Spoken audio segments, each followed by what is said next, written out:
hayi yiyo ungathola kazi ndifumane indawo kanti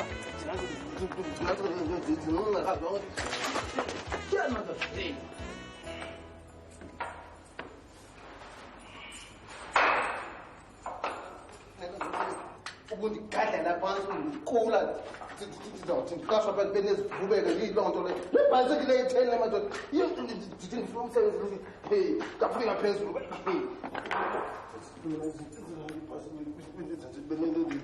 hey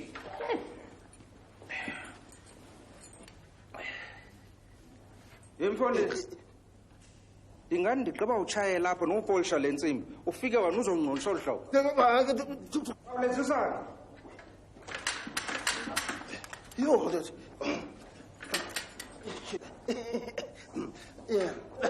yazi ndibe bifaka kwanza ugqibile ngoku ndayathi bugqibaha wena ndigqibile khawundixelele eyona nto kanye ubuzoyifuna apha yintoni hayi wena ndifuna ishukushukuma Eden print oh hayi ke ikumgangatho wesithandathu oh nayi ke mna ke ndinguvela phi kaMjongweni ke ndingufrederick akhohlakala utshanyana isiduko oh hayi ke uzawunyuka apha nantsi lift hayi ayibo andinako ulunga tu eliftini yingozi leyo sasike ndizihambela njengezitapsesi yemfonini awuzuyishiya apha le bhayisekile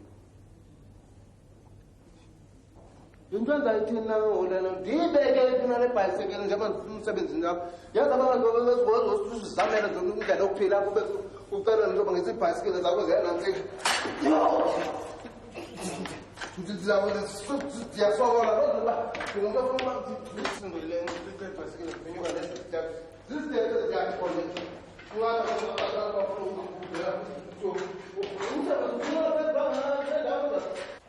yo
Hey, hayi umhlolo.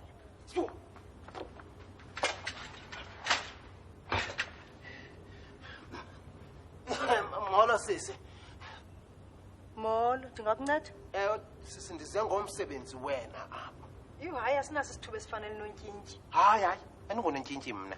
Ndinguvela phi kaMjongweni. Kodwa ukhangeleka okanontshintshi. Oh, hayi, ubona izimpahla tyhini madoda. Hayi, nezikazibona. Kwibhayisikile yami ndibene nengozi ngexesha bendisiza apha. Kangento ba andizazi nangoku into ba ndincedwe yintoni ba. Bendibe ngumuntu ozofika lapha kwangethuba. Nako ke ndizama nami ndityhalana naye ndade ndazofikelela apho kule ndawo ba. Yey. Ucima wenza ntoni? Hayi, xolo sisito. Tyhini Nkosi yamaZulu nomhlaba uyingcolisa ngakumbi.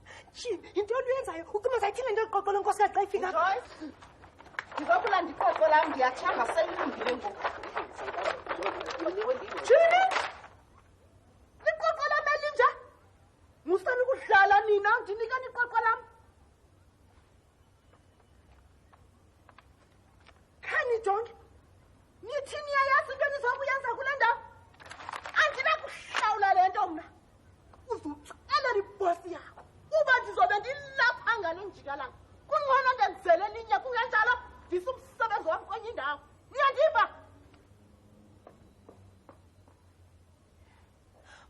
Yintoni Nkosi yami lundenze yona? Into enzayithini le kumnumzana ahlubile omnumzana owenza into yale poster. Khona unkosikazi Zinqe ngumuntu Kow, ndenzile kodwa. Hayi kuxolo torha sisi. Bendingenzi ngamabomu. Kodwa naye unkosikazi Zinqe unenyaka. Oh. Ina, sosule. Lungile.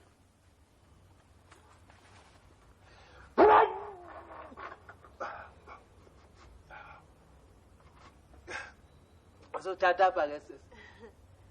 Hayi ndikuphile. Hayi ke lungile. Hlala phansi. Oh, enkosi.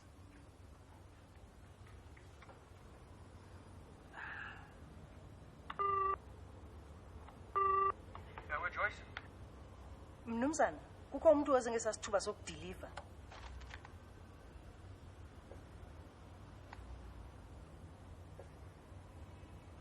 Makalinde nje. Kulungile mhlekazi. Kuthiwa linda kancinci. Enkosi sisi.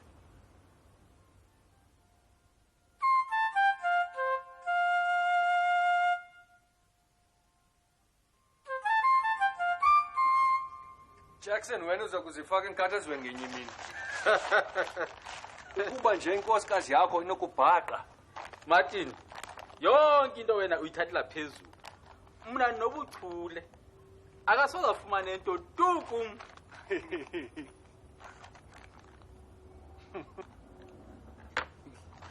Uyabona? Wena awunabuso obufihlayo njengobami. Lizi, ingaba uyifanele le ndleko? Ngitsho nepeni leyo yokugqibela. Ndiyathemba ba unayo imali yesibhedlela. Yesibhedlela. Ewe, ukuba nje inkosikazi yakho inokubhaqa. Joyce, khawuthi kulomfo makangene. Kulungile mhlekazi. Ungangena. Utsho mna ndingene mna? Kawume kancinci. Ndikunqonelela impumelelo.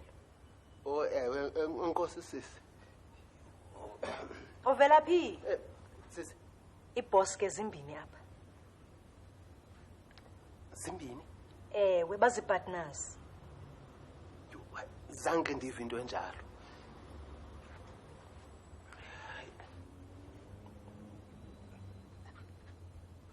Ewe. Ngena. Molo mhlekazi. Eke. Molo nawe mhlekazi. Ewe. Kunjani kuwe mhlekazi? Kunjani nakuwe mhlekazi? Sisaphila khona. Kunjani kuwe? Hayi sisaphila nathi mhlekazi. Sisaphila nawe mhlekazi. Ndinumzana Owens ke mna ke. Oh, Mna ndinguhlubi. ndiyavuya ukwazi mhlekazi. Ndiyavuya ukwazi mhlekazi. Kodwa doch. Hayi. Ningasikhathazi nina ngale mpahla. Hayi wena ndifumene ingozi ngala xesha bendisiza apha. Ibhayisekile yam nansi. Idibane nengozi. Kubekho inqwela yemifuno bilapha endleleni. Yazi yayitshayisa. Ndabona ndaba lolu hlobo ndilulwa ke ngoku.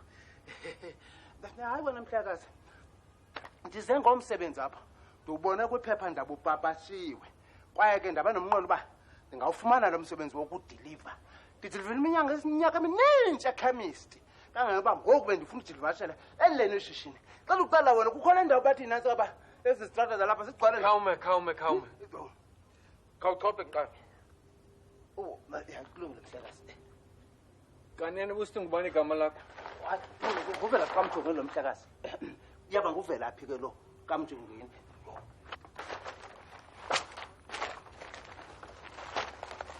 Awubawenza umsebenzi wokudiliva ngaphandle. Kakhulu mhlakazi. Kakhulu ekhemist ngapha eBhofolo wena iminyaka esixhenxe. Wawuyekela ntoni ke?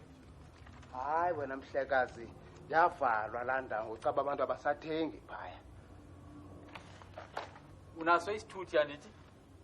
Ndinaso mhlekazi. Ayikuhle. Ndingenaso. Uthina ngoku? Hayi kaloku sesindithi sidibene nengozi ndisizapha.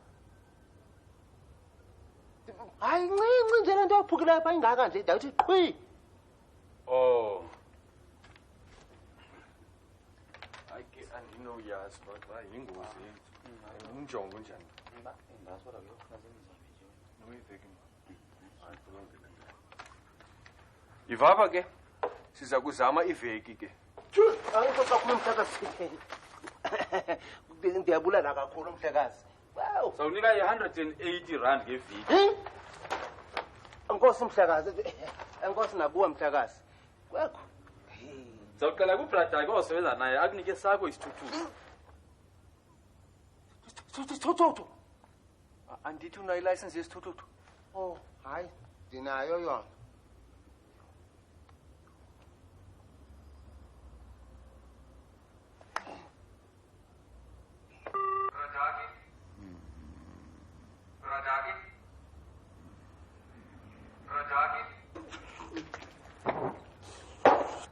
Ubrata kuthetha ngoda ngedelivery zendawo ngendawo kuthethe nimamela. Radaki. Uright Radaki. Ndirayithi kumshini Mhlekazi zidelivery nje zindiphethe ndiyabila nehembe ezimanzi.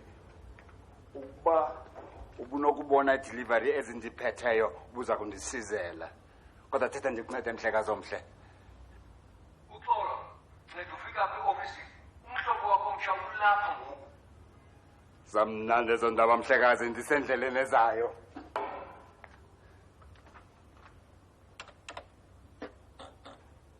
Ndivakusuya iqabane lami elitsha likhona eliza kundinceda ngalo mthwalo wam onzima kangaka. Sithengele ubradaki ivan entsha yokudiliva. Wena ke uzawudiliva ngesithuthuthi. Ewe Mhlekazi. Oh, naku bradaki. Bradaki. Nguvelaphi lona imessenger yethu entsha. Ndifuna mbonise ke yonke into apho ikhoyo. Bamafana sisihlanu mfana wakuthi. Sikwamkela ngovuyo eshukushukuma Ad and Print Company. Ndivuya ukufumana umuntu oza kundinceda. Will share with me my heavy load. Nenkosi. Ndifuna ke umbonise umsebenzi wakhe nesithuthuthi sakhe. Kulungile Mhlekazi. Kulungile uza kuqala ukudeliver namhlanje. Oh, enkosi ke Mhlekazi.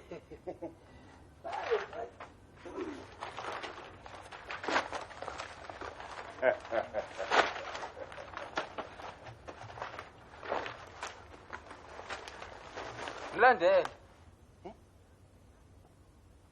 Mlandele. Oh.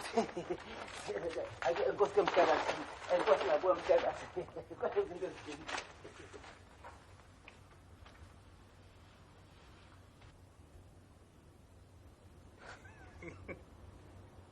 Andimqondi kamnandi. Kodwa size kumtshuna. Nanku.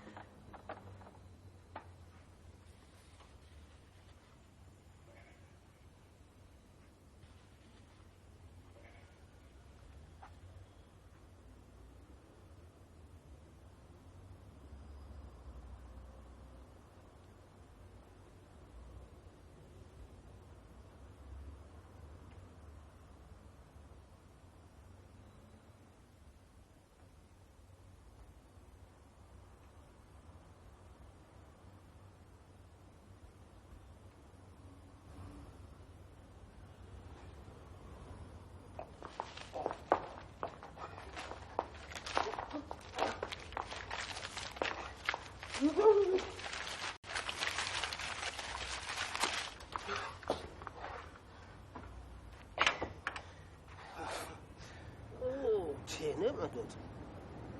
Hey, wow. Bendicinga ukuthi uyakwazi nje ukhwela isithuthuthi nje emfondeni. Hayi wena bensithu esidala sitsha isi. Faka kwi-first gear. Uphi nalo first gear wakho? Indawo ngele. Velaphi? Nazi ke. Nazi ke. Oh. This start. Ayisuka izambele nje. Starta. Hayi ayistart ndiyabona into ba wena noma ibhetri yayo iflat mandiyothatha ibhayisikili yam. Velaphi? wake wasikhwela isithuthuthu kuqala hayi kule minyaka isixhenxa zange iminyaka esixhenxe kaloku kulaa khamis nandisebenza kuyo eBhofolo kwiminyaka esixhenxe edlulileyo kwathiwa mandiyofuna ilayisensi yokuqhuba ndahamba ndeza nayo kodwa zange beze naso isithuthuthu ndakhwela le bhayisikile imihla nezolo masihambe sokwazisa abaphathi ungabisayenza ke loo nto leyo lo msebenzi ndiyawufuna wona andinayo nemali makungakhe kulinge kutshiwo ukuba uBradaki walahlela umntu wakubo izandla ndiza kukufundisa ukukhwela isithuthuthu uyante loo nto nkosi ustarta apha ewe starte apha mafutha la ipetrol ewe sebenzisa isandla sasekunene ngayo uyithi ewe apha iclutch isandla sasekhohlo ewe starta ke sibona awuboni ke starta ke nasi thina emfondini mani nasi starta awuboni ke mafutha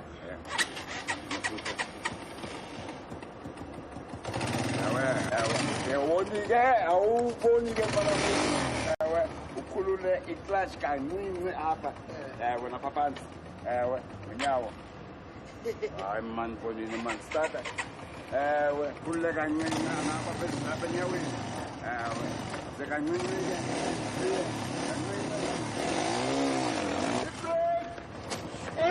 kuthena mani fonini ufuna ukuzibulala hayi ndicela uxolo iyandixaka le nto masiye mfondini kancinci kancinci masisebani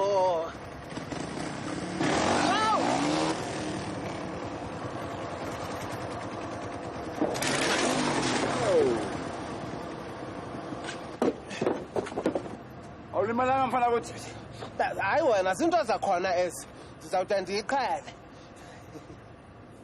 Velaphi?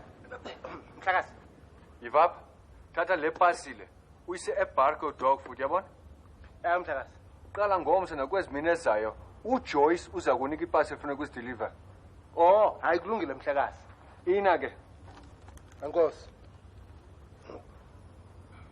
Velaphi Mhlakazi akunokwazi uhamba nje cela ubrada yakhe akunike enye ibhatyi akulungile Kwekho Velaphi Mhlakazi mamela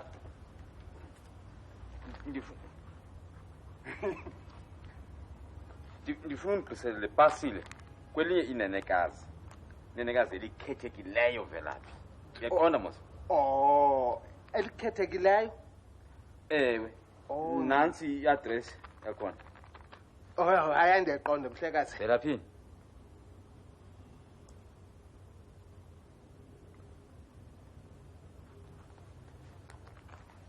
Velaphi Mhlekazi ungalibali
Umthetho wayo mntanam ayivane vumbelitsha hayi ke mina ndinguVelaphi ndiphume eshukushukuma uyafika hayi ndiqale namhlanje wena awu utshatile okanye hayi ndikatshati tu thini mamelayo ke Velaphi yabona ke thina sobabini kuzakufuneka sixoze phini limbi sikhona ndangxamele kuyo ufuna ke ndikhalize ndiyamsezisa ulungile ke usebenze kakuhle nyana sabe sikubona hayi ke usale kakuhle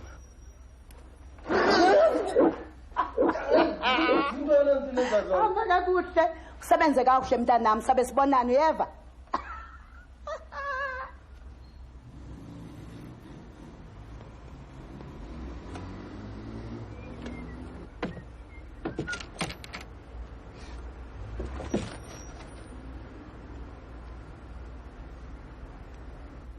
Yenenekazi ekhethekileyo.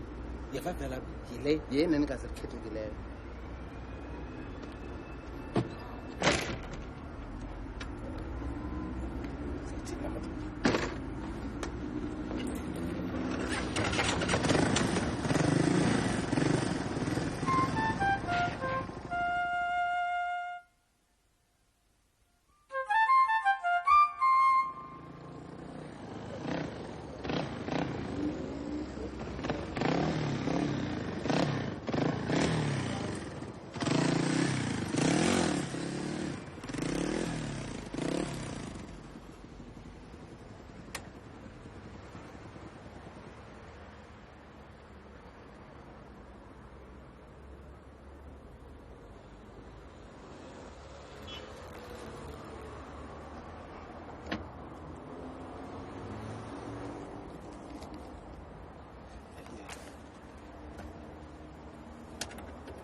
Shukuma Ed and Print, good morning.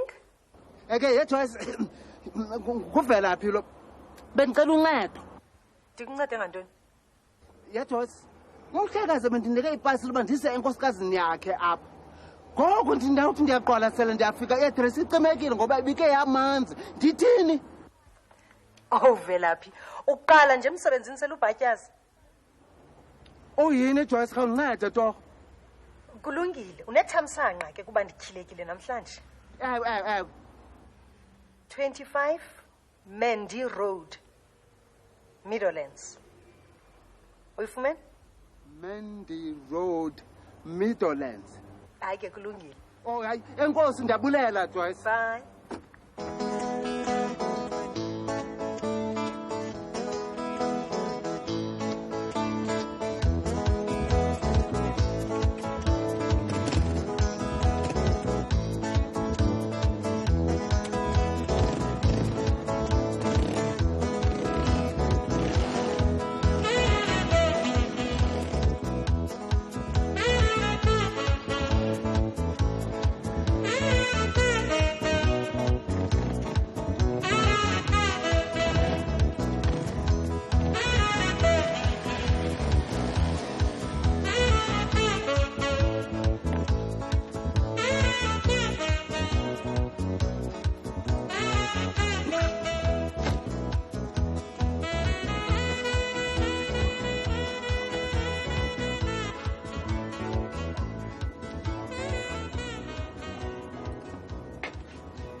Molo bhuti.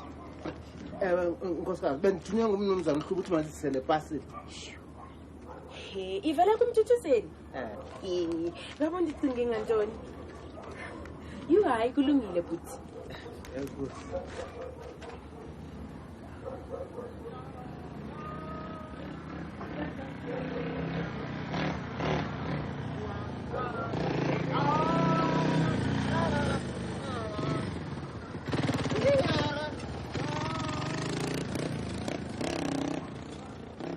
Hello Lizzie. Kuthina nayi. Ibija mina yakho namhlanje. Ichitha amali kodwa. Joka ngiqalele ke. Ikhona ipasilana nje inhlana ukhawayifumana namhlanje. Ayikho? Hayi mhlawumbe uzaphinda ifike ngeli. Kama ngizaphinda ukufonela. Akayidilivanga. Laphi? Izapha?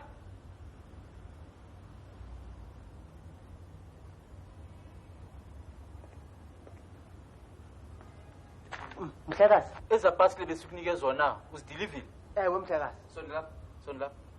Sonla. Leya benthe yenenekazi elikhethekileyo. Igqitisile. Hayi ndihambisile la ndisenkosikazi yakho. Ke ngokutheni? Uyise enkosikazi yami. Abongathomba ko 25 Mendy Road eMidlands. 25 Mendy Road eMidlands. Oh. Molo Mrs. Hlu, molo Joyce. Umyeni wami khona? Hayi ofisini yakhe. Yilento buphezulu kwayo kanti.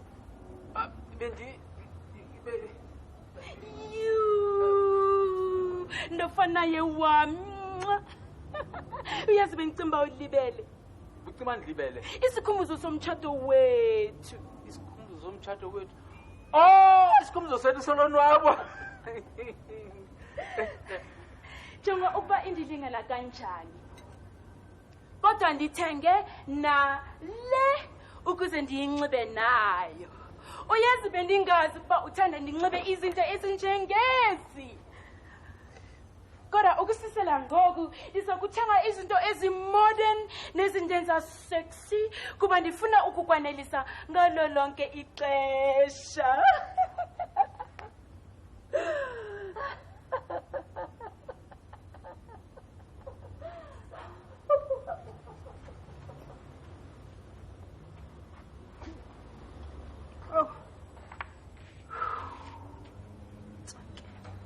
Hey Joyce, ndiyabona uba ndihambe kakuhle nomsebenzi ndiwufumene. Mfaleni.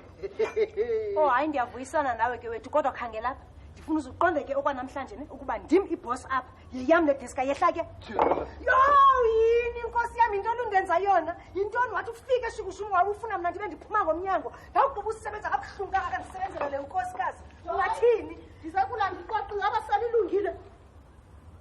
Kwakhona? Dini wayile misipithi. Velaphi? Wamkelekile shukushukuma. Enkosi sisi.